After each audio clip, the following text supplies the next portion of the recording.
Hey, good afternoon, everybody. It's great to be with you again. And today is very special for me because I've got my son Ward out here. We are breathing some fresh air in North Carolina today.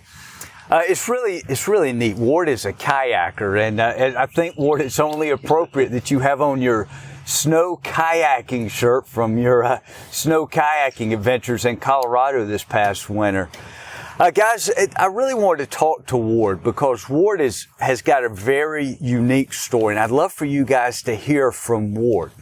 And let me give you a little background. At 15, Ward started working in Colorado by himself. We had some friends that had a zip line place, and they wanted to know if Ward wanted to work out there, and Ward literally packed up and has spent, gosh, what was it, three summers, working by himself in the Colorado wilderness.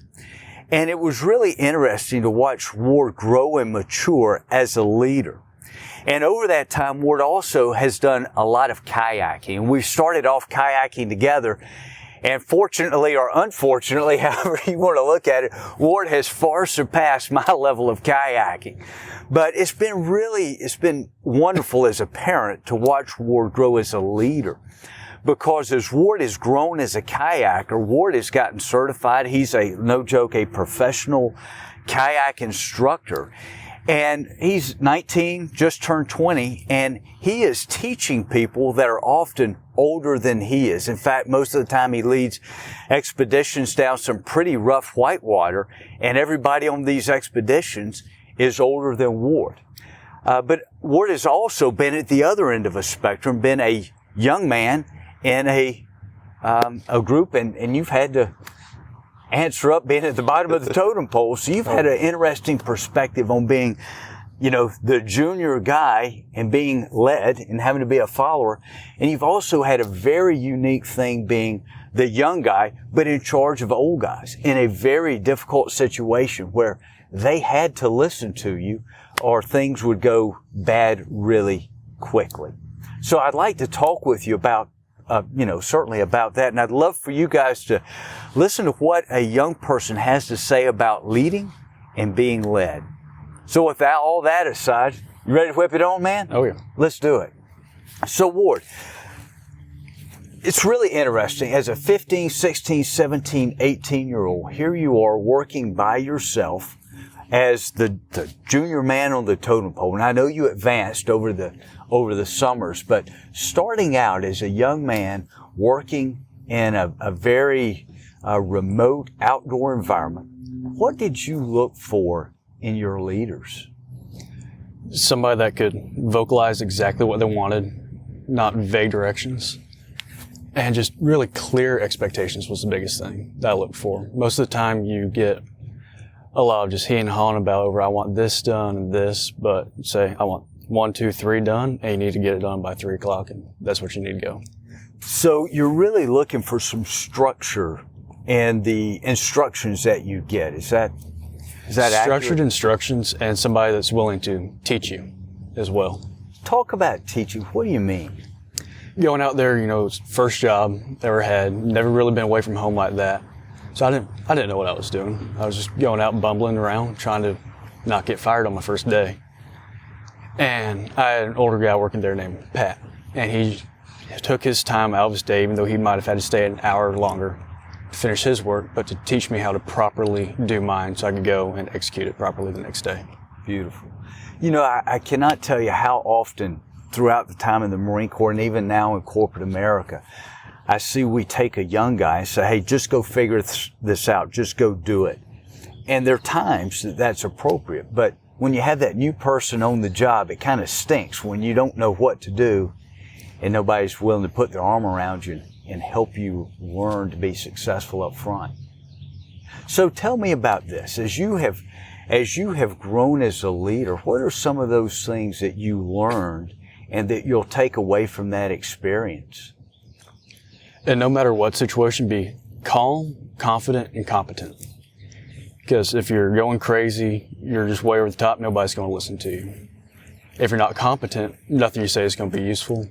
And if you're not confident, no matter how right you are or how useful information you're saying, nobody's going to believe you that actually works. Beautiful. Well, Ward, let's segue a little bit as we start off. So you have been in a follower position as the young man working on this team in Colorado. Now let's fast forward a little bit. Here you are in college, and you're in the outdoor program at the University of Wyoming. And I know part of your curriculum was to lead a group of your peers on a week-long expedition in Utah. And I thought that was fascinating. I would have loved to have been part of that, but I know each of you took a turn in a leadership role through that expedition. Tell me a little bit about what it's like leading your peers, leading your peers, and also being led by your peers. Well, but I think it's very different than any other sort of leadership situation because leadership roles are less defined. It's a very ambiguous situation. You have to be very socially conscious about every single decision you make. Don't get me wrong, there are times where you have to step up and say, this is what we're doing it now, and there's no yapping about it. But for the most part, it's like trying to run a little democracy. And I found it was very challenging to lead your peers because of that ambiguity. You know, I think the hardest thing ever that I did in the Marine Corps was try to lead a group of my peers. It's like herding cats. You know, everybody's got a good idea and everybody wants to be in charge. But it's interesting you talk about it's like a little democracy. You know, and there are times where the leader has to step up and this is what we're going to do, make a decision. But most often it's not that way. So how do you work decisions in a group like that when, you know, there are multiple directions that you could take? None is really better than the other. I found the best thing is just open communication. Make sure everybody gets heard, and then somebody has to step up and make sure that there's consensus to the decision being made. And that person, even though they may not be the direct leader and the main leader, they're taking up that role in that moment to cut the conversation short and say, this is what we're doing. Everybody's good with it. Let's go. Right. There's something interesting that you said. So that everybody gets heard. Does that really matter? Here you are, a young guy, and let's just put yourself in, now you're not leading the group, but it's your day to be part of the group. Does it really matter if they listen to you or hear your voice? So it matters to be heard. It doesn't always matter that they take your advice or decision to heart, but just the fact that you are heard really keeps people from being disheartened and really keeps people feeling part of the team and making sure everybody gets to be heard. You get better ideas, varied opinions, and you end up making better decisions. So what happens in a group like that if you don't get a chance to have your voice or you don't get a chance to be heard? Morale starts to go down, the team breaks down, you guys aren't working together because one person's sulking off in a corner. You might not hear that one idea that you needed that would fix your problem, and you just don't make as good decisions because you do not have that group consensus. Right. Do people shut down if they don't get heard? Remarkably so. They'll shut down, they won't do their work, they'll just kind of shuffle along and wait till it ends, which oftentimes make you get into bad situations, especially if you're out in the middle of nowhere as we were. Right. Great. I wish I was part of your team. It sounds like you guys had a blast, and if you guys could see the pictures of what these kids did a week long and really in the hinterlands of Utah, it was just incredible. So my hat's off to you. But I want to ask you about this. So you and I started kayaking together, and I hate to say you just absolutely crushed me in the water now, although I'm very proud of you.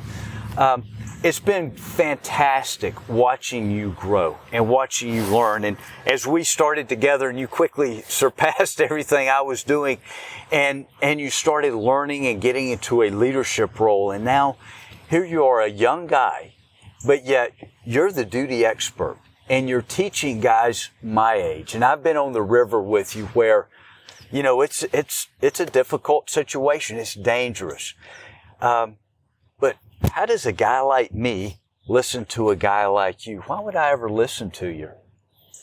Well, I've made my own little 3 C's of leadership, just being calm, confident, and competent.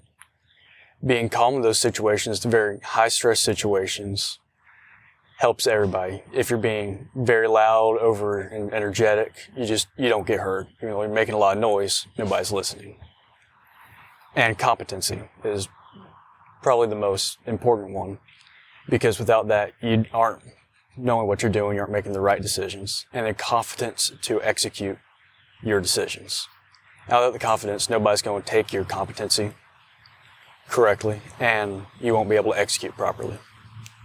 So if you act like you're in charge, You're in charge. you're in charge. I love it. I love it.